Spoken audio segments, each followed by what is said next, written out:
So, hello dear students, welcome in my YouTube channel Campus Chronicles. So, आज के इस video में हम देखने वाले हैं कि case study how to write a case study presentation और अ क्लिनिकल प्रेजेंटेशन। तो उसका फॉर्मेट क्या है, और इंडेक्स में क्या क्या इंक्लूड होना चाहिए, और ये सब हम इस वीडियो में देखेंगे। ठीक है, तो पहले हम इसका फॉर्मेट देखते हैं कि ये कितने मार्क्स के लिए होता है। सो फॉर ये नहीं, क्या टोटल 50 मार्क्स के लिए होता है, एंड आउट ऑफ 5 मतलब ऐसे देते हैं। Okay, so now we discuss. So उसमें क्या क्या इंक्लूड होना चाहिए। सो इसमें patient history, physical examination, knowledge and understanding of a disease condition, comparative study of patient and book picture. Okay, तो मैं बताती हूँ वैसे आगे क्या है। मतलब drug study, nursing care plan. अगर आप लोगों को नर्सिंग केयर प्लान पे वीडियो चाहिए कि इन डिटेल, सो आप कमेंट करके बता सकते हो। Nurses notes, health teaching and discharge planning, progress notes, summary, conclusion and the bibliography. Okay, so अब देखते हैं। सो देखो, अभी इंडेक्स में क्या क्या होना चाहिए। तो सबसे पहले तो health history, then physical examination, diagnostic evaluation, medication chart, study of disease condition, nursing diagnosis, nurses notes, prognosis. मतलब प्रोग्नोसिस मतलब हम एक पेशेंट 3 दिन के लिए लेते हैं, उसकी हिस्ट्री, उसकी care. So according to that कि डे 1 में क्या प्रोग्रेस था पेशेंट में, डे 2 में क्या प्रोग्रेस, डे 3 में क्या प्रोग्रेस था, like that we can write in a case study report. Okay, then prognosis के बाद health education, then summary, conclusion and bibliography. Okay, so सबसे पहले तो हम डेमोग्राफिक डेटा ओके लिखते हैं पेशेंट का। Then chief complaints of a patient, then present medical mean nursing history में present medical history, past medical history, present surgical history, past surgical history, then उसके बाद फैमिली हिस्ट्री, और ये भी important है। उसके बाद फैमिली ट्री, 3 जनरेशन की फैमिली ट्री होनी ही चाहिए। Then history of illness in a family member, allergics and medication. Then personal history पे आता है socio economic status of patient, health perception and health maintenance, sleep and rest pattern of a patient, nutritional and metabolic pattern of a patient, elimination pattern, cognitive and perceptual pattern of a patient, then self perception, coping and stress tolerance of a patient, home environment of a patient, then physical examination.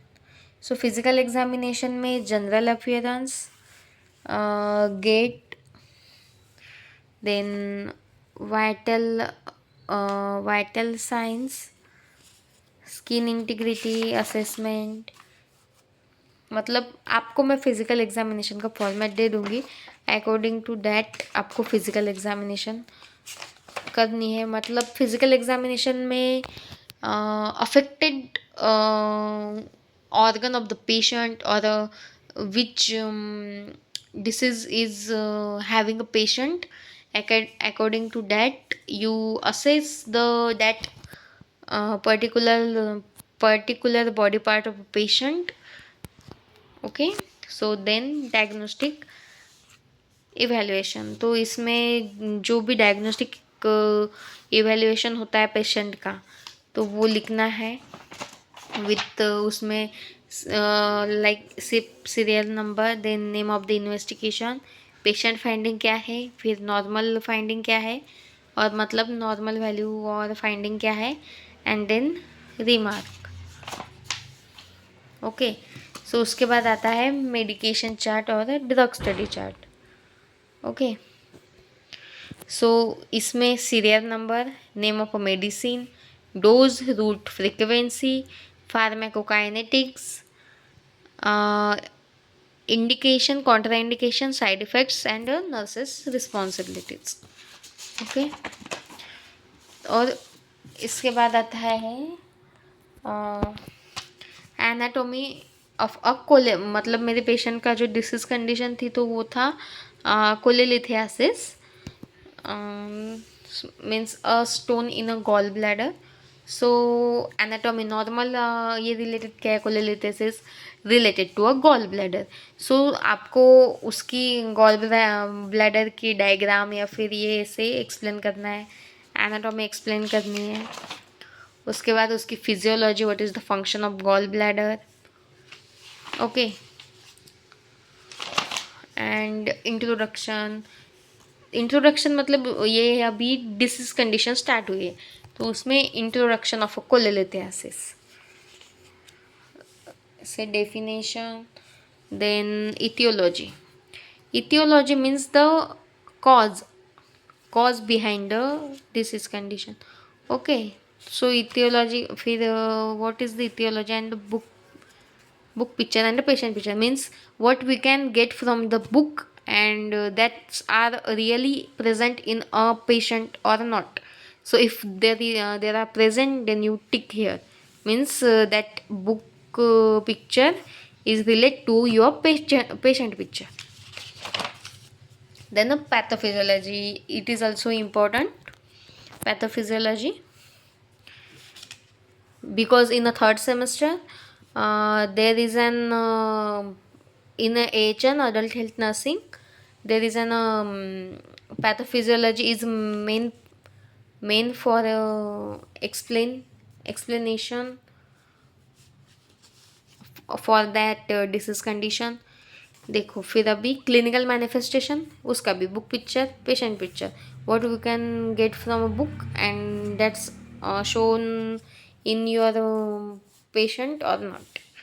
Diagnostic evaluation, which kinds of diagnostic evaluation is done for the cholelithiasis and that present in books and that present in patient or not, like this. So ऐसे ही management, medical management, surgical management. आप मुझे comment में बताओ कि cholelithiasis के लिए कौन से सर्जिकल मैनेजमेंट करते हैं। ओके, फिर complications, prevention of cholelithiasis and the prognosis. Then ये यहाँ से मेन अपना नर्सिंग केयर प्लान हमको लिखना है, तो main we are going to identify the patient's today's need, means when जब मतलब आप लेते हो पेशेंट, जिस दिन आप पेशेंट लेते हो उस दिन के नीड के अकॉर्डिंग, फिर हम 3 दिन के लिए पेशेंट लेते हैं तो according to that the patient needs we are going to write here, and according to needs of a patient we are going to write down the Nanda nursing according to a Nanda nursing diagnosis we can write the nursing diagnosis like that. For example, acute pain related to surgical incision, manipulation of the tissues as evidenced by verbal report of pain by patient, and restlessness, facial grimace. So like that you need to explain. Okay, in that you explain a 6 means like that, for actual and to potential. Actual means कि अभी है patient को, and potential means कि in future में उसके complications हो सकते हैं, लाइक दैट, अगर ट्रीट नहीं हुआ। So it's a nursing care plan.